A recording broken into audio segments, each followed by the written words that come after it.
안녕하세요. 하늘맞은 무속대학입니다. 제가 며칠간 두루마기 좀 입었더니 아주 답답해서 못 살겠어서 본 모습으로 돌아왔어요. 양해하시기 바랍니다. 불타는 날이면 평생 한복 입고 살았는데 강의하는 날까지 입으려니까 도저히 체질이 안 맞아서 그놈의 똥폼 잡는 게 잘 안 돼가지고 여러분들하고도 내가 그냥 이렇게 소탈하고 털털한 모습으로 만나는 게 저는 체질인 것 같아요. 한동안 여러분에게 가려운 곳을 좀 긁어드렸는데 궁금한 점을 댓글로 달아주시면 시즉시 제가 강의를 해드리려고 노력을 해요. 오늘부터 제가 여러분들 코를 또 지끈지끈하게 만들어드리고 싶어서 어느 순간 듣다 보면은 제 강의는 좀 최면에 걸린 것 같을 거예요. 보다 보면은 이게 뭐지? 이게 뭔 말인지 도대체 잘 모르겠는데 그러다 보면 그게 그런 것 같지. 꼭 어려운 얘기 하더라도 양해하시고요. 끝까지 좀 들어주시기 바랍니다. 요 내용도 아마 2편, 3편이 좀 될 것 같아서 제가 강의를 좀 축소시켜서 할게요. 악이라는 게 있어요. 이게 악이라는 게 있잖아요. 악이라는 것을 기독교에서는 선악이라고 해요.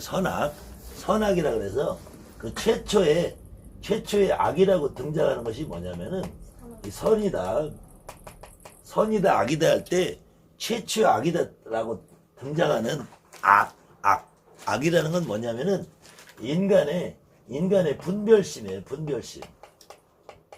예? 인간이 자의적인 판단을 하고 자의적인 사고를 하는 거, 이게 악인 거야. 처음에 하느님이 아담을 만들고 아담의 갈비뼈를 뽑아서 이브를 만들었어요. 근데 아담과 이브가 에덴 동산에 살 때는 첫 번째로 뭘 몰랐겠어요? 부끄러움을 몰라요. 부끄러움을. 그래서 벌거벗고 살아도 되는데 첫 번째의 선악 구분이라는 것이 부끄러움을 아는 거. 부끄러움을 아는 거. 그래서 옷을 입게 된단 말이에요. 근데 부끄러움을 아는 자체가 악이 아니야. 그걸 구분할 수 있는 능력이 생겼다는 걸 악이라고 하는 거예요. 그래서 서양 기독교에서는 이것을 원죄라고 해요. 원죄. 이게 오리지널 신이라고 하는 건데, 오리지널 신이라고 하는 게 원죄라고 그래요. 원죄라는 것이 인간이 태어나면서 가지고 있는 죄라는 거야. 인간이 태어나면서 가지고 있는 죄라는 것은 이 하나님이 처음에 만들 때 그냥 에덴 동산에서 생각 없이 뛰어놀아라. 이거 생각 없이 대가리 속 생각을 하지 말고 그냥 내가 시키는 대로 밥 주면 처먹고, 그 여러분들이 요즘은 애완견 많이 기르잖아요. 애완견을 기르니까 애완견이 거의 가족처럼 길러요. 막 애통해하고 비통해하고 애완견을. 근데 이 애완견이 나한테 앵까면은 그때는 애완견이 아닌 거야. 맞아요, 안 맞아요? 애완견은 오로지 내 말에 충성만 해야 돼. 근데 여러분이 아들, 딸은 안 그렇지. 여러분이 정말로 사랑하는 아들, 딸 같으면 내 말을 안 들어도 아들, 딸이야. 맞죠? 앵까도 아들, 딸이야. 속을 썩여 아들, 딸이야. 근데 애완견은 내 말을 앵까면은 애완견이 아닌 거야. 그다음부터. 그러니까 하느님이 내 새끼라면은 선악을 구분하고 지 의지대로 살게 해줘야지 되는데 내 말을 안 듣고 지 생각대로 살기 시작하면부터 이게 악이라는 거야. 이게 악이라는, 하느님이 생각하기에 내 말을 안 듣는 거. 그래서 모든 종교의 출발은 내 말을 안 들으면 너를 죽여버리겠다. 여러분들 이해하시겠어요?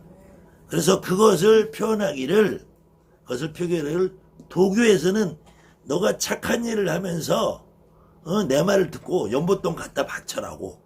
기독교에서도 너가 이웃을 사랑하되 나한테 연못돈 갖다 바쳐라고. 불교에서도 너가 부처님 말씀을 따르면서 그냥 얻어먹으면서 살아라. 얻어먹으면 사는데 나한테 돈 갖다 바쳐라. 그렇지 않으면 전부 다 죽여버리겠다. 악이 결론은 카르텔이 형성이 돼. 카르텔. 집단이 형성된단 말이야. 집단이. 그래서 교회도 절도 도교단체도 모든 단체들이 카르텔이 형성이 돼. 악이 집단화가 된단 말이에요. 왜? 내 이익을 위해서 똘똘 뭉친단 말이야. 어떤 놈들 유튜브에 한번 들어가 봐요.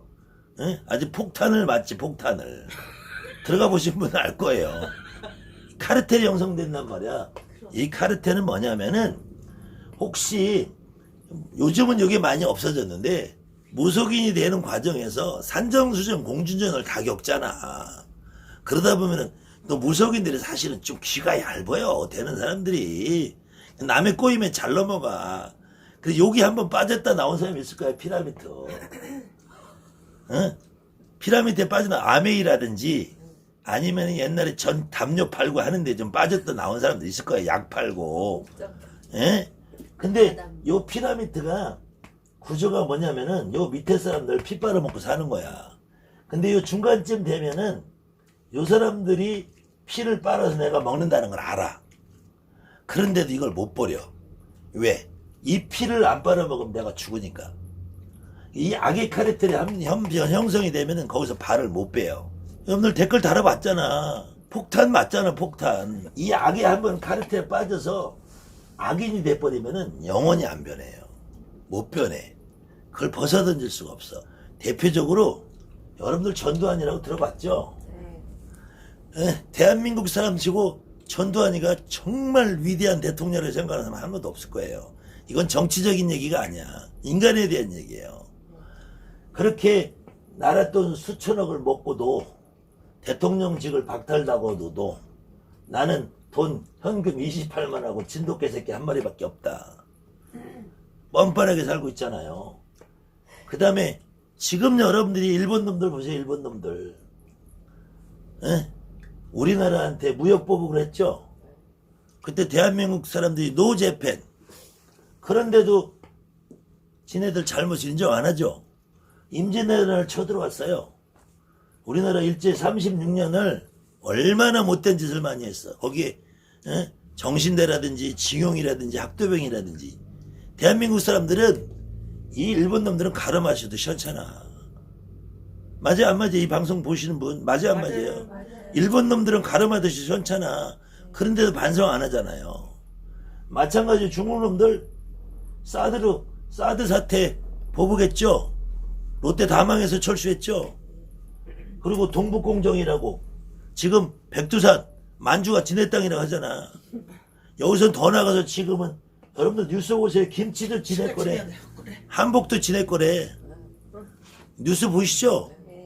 최소한도에 그래도 이 방송 보시는 분들은 유튜브 보니까 김치도 지네 거래. 한복도 지네 거래. 다 지네 거래. 다 지네 거래. 요새 그런 놈 있죠? 다 지거래잖아. 내 거 훔쳐다 쓰면서 다 지거래잖아. 도둑놈 새끼들 안 변한다니까. 안 변해요. 근데 이외 안 왜 이러냐? 왜 이 짓을 하느냐? 왜 안 변하느냐? 밥그릇이 걸렸단 말이야. 밥그릇이 걸렸단 말이에요. 내가 밥그릇 싸움하기 싫어서 그래도 좀 자제하는 편이야. 이 밥그릇이 걸렸단 말이에요. 이 밥그릇 싸움하는 거 대표적인 게 제가 옥추복용 강의 40편 해놨죠. 옥추복용에 보면은 도교가 그 당시에 살고 있는 민중의 불교와 중국에도 무속이 있어요. 중국에도 무당이 있어요. 이 무당하고 밥그릇 싸움하는 거라 했죠. 이게 한국으로 넘어와서는 한국 무당들하고 밥그릇 싸움하는 거라 했죠. 그래서 무당집에 가면 안 된다고 했죠. 지금 앞으로 이제 여러분들이 강의 시작할 천지파량 신중을 봐도 그래요. 그런데 이 기독교라는 종교가 서양의 기독교가 중국을 통해서 우리나라로 넘어오는데 그때 이 중국의 도교나 불교를 어떻게 짓밟으면서 밥그릇 싸움했는지 정확하게 기록이 되는 게 이 천주실이라는 책이에요. 이 책이 1603년에 이 마테오르찌라는 사람이 중국 북경에서 출판을 했어요. 근데 이제 1603년이라는 역사적인 시대적 배경 이런 책들이 중국에서 퍼져나갈 수밖에 없고 이것이 이제 한국으로 수입이 되면서 약 한 50년 이후에 한국으로 수입이 돼요. 그래서 이 한국이라는 땅이 조선 땅이죠. 조선 땅의 국제적인 정서와 맞물려서 지금 뭐 후천세계, 선천세계 이렇게 하는 종자들하고 그 다음에는 불교, 기독교 이걸 가지고 다툼하는 악유다툼하는 그 밥그릇 싸움하는 그 역사적인 상황이 어떻게 벌어지게 됐는가. 그래서 그런 얘기를 제가 여러분에게 양념 삼아 재미삼아 한 편씩 섞어 드릴 건데 이 역사적인 배경은 이제 다음 시간에 하기로 하고요. 이 천주실이라는 말이 무슨 말이냐면은 이 천주라는 말은 천주라는 말은 하늘의 주인이란 말이죠. 하늘의 주인이 진짜 본래의 의미가 무슨 말이냐. 그러니까 이 기독교에서 말하는 하느님을 지금 하느님이라는 건 우리가 쓰는 말이죠. 그럼 중국 놈들은 뭐라고 썼겠어요? 천주라고 썼단 말이에요. 천주, 천재, 천존, 옥황 이렇게. 그랬을 때 이 하늘의 주인의 진짜 의미가 뭐냐?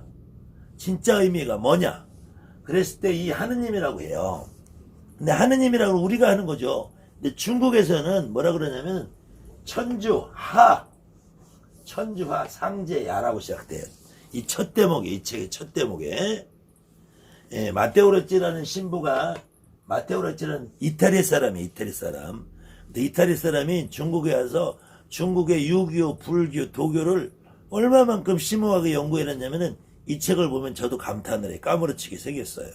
그런데 중국 사람들은 이 마테오 로찌라는 사람이 서양의 기독교를 전파하기 전에 이 중국에서는 상제가 최고로 알고 있었단 말이야.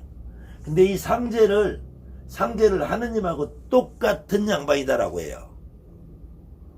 그래도 못 알아들으니까 그 다음에 이건 서문에 나오는 거고 이제 본문에 가면은 뭐라고 하냐면은 아버지가 즉 천주다. 그래서 하느님 아버지라고 하는 거야. 아버지가 즉 천주다. 이 중국에서 쓰는 이게 이태리 신부가 말하는 게 여기서 나오는 거예요. 지금 우리 한국 기독교인들이 하느님 아버지라는 말이 여기서부터 시작하는 거예요. 아버지가 곧 천주다. 하느님이다. 그런데 이 하느님을 우리 시과 서구 우리 서양 사람들은 뭐라고 불리냐? 데스라고 부른다. 데스.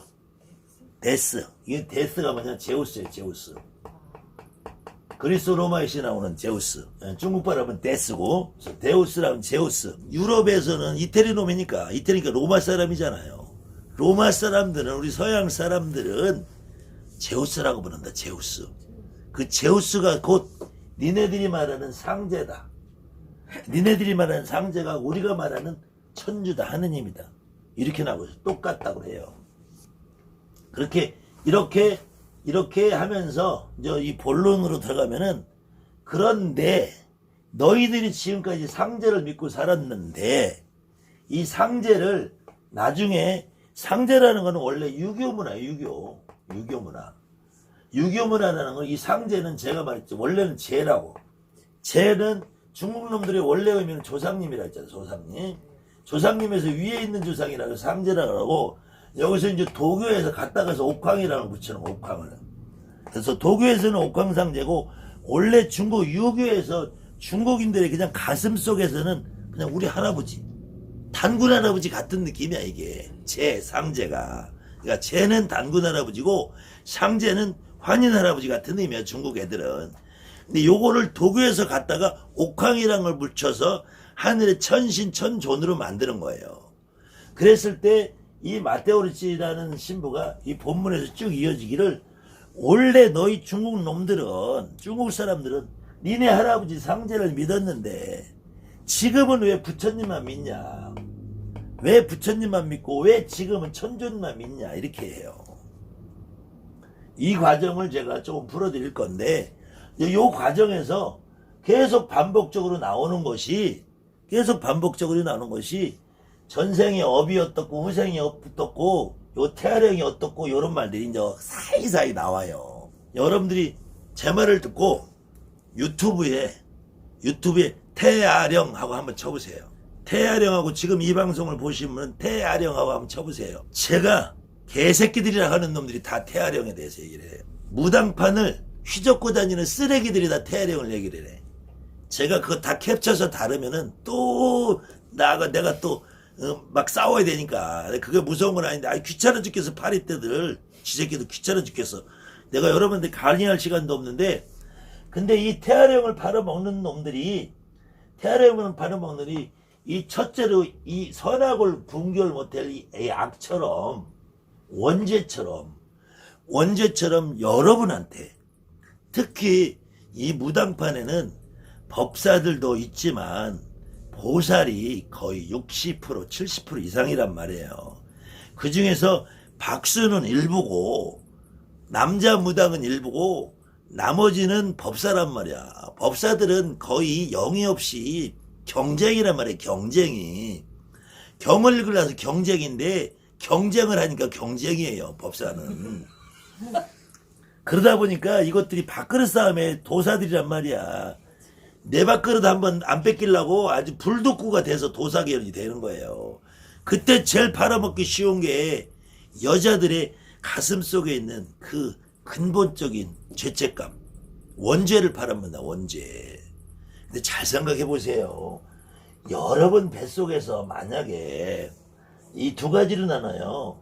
이 태아령이라면은 자연유산이고 낙태형과는 인공유산이란 말이야. 이게 엄밀히 이제 우리가 두 구분을 하자면은 태아라는 거는 뱃속에서 자연유산된 거고 낙태형과는 지금은 그러질 않을 거야. 근데 7, 80년대 때는 기계를 내서 분쇄기로 갈아버린다고 하더라고. 근데 요 어떤 쥐새끼가 요즘 그 얘기를 쓰더라고. 팔다리가 잘린 태아령들이 니네들 앞에서 이러고 있다라고. 아유, 이게 할 짓이냐고. 이게 지금 제 방송을 보시는 분들은 전부 똑같이 공감할 거예요.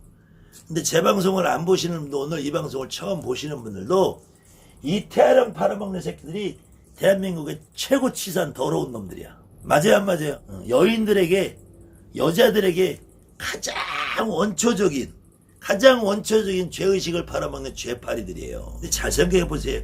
아무리 내가 불가피한 상황으로 내 뱃속에 있는 아이를 지우고 싶은 사람이 어딨어, 여자가. 그건 최후의 선택이란 말이에요. 최후의 선택. 그 죄를 왜 여자들만 짓냐고. 그 만든 새끼들은 뭐하고. 그 원인은 그 만든 새끼들 때문에 생긴 거잖아. 근데 그 만든 새끼들은 절대 눈꼽만큼도 죄의식이 없어.